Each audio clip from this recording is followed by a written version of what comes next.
Inflation is here. I've been saying it for months now. It was coming. I told you it was here a couple months ago, and you want to talk about really being here. Hey, you know what? Everybody knows it's here, except apparently the Biden administration. Even Warren Buffett knows what's going on. Watch him. We're seeing very substantial inflation. It's very interesting. I mean, we're raising prices. People are raising prices to us. And it's being accepted. I mean, it's not, if we get, well, take home building. I mean, the cost of, we've got 9 home builders, and in addition to our manufactured housing thing, and then operation, which is the largest in the country. So we really do a lot of housing. The costs are just up, and away. They keep going up. I mean, don't tell Janet Yellen that.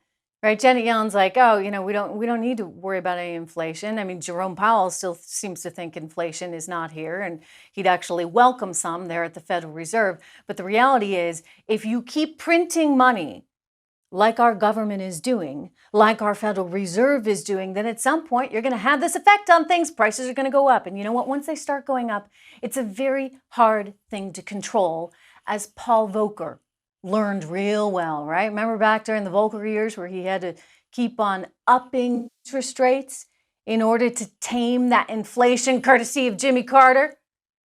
He managed to do it, but it was really painful. And we don't want to have to go through that again. There's no reason why we should have to go through that again, except that you have a government right now that believes they are the be-all, end-all, the answer to everything.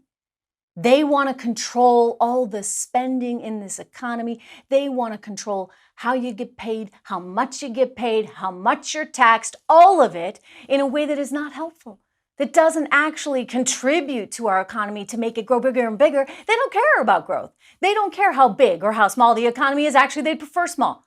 They just want control. Right? You see, there's a very fundamental difference between the conservative approach to economics and the left's socialist, Marxist approach to economics. They kind of resent anybody having any control over funding. They want it to all be in the hands of Uncle Joe, right?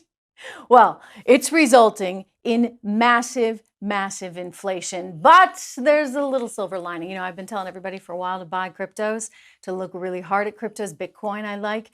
Ethereum I've talked about as well. And what do you know? Ethereum is now over $3,500 per coin there.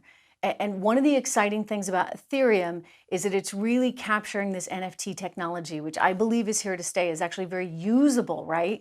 Because it helps to kind of make things somewhat more authentic, right? You know that if you have this, it's using the blockchain technology to give you ownership over something. And so as we look at Bitcoin, as we look at gold, by the way, I still like gold, especially in an inflationary environment, and we look at things like Ethereum, there's ways for you to kind of compartmentalize how you want to think about your investments. I like gold just because, it's been around for 4,000 years and people have trusted it for that long. I like Bitcoin because it's very transportable. But the problem with Bitcoin is it's a little bit hard to transact in it, right? Because it's so volatile. I mean, Ethereum's volatile too. But I think that as we get closer and closer to having a transactable currency other than the US dollar, because you can't count on the US dollar given everything that the Federal Reserve and the Treasury Department is doing, Ethereum's going to continue to be one to watch.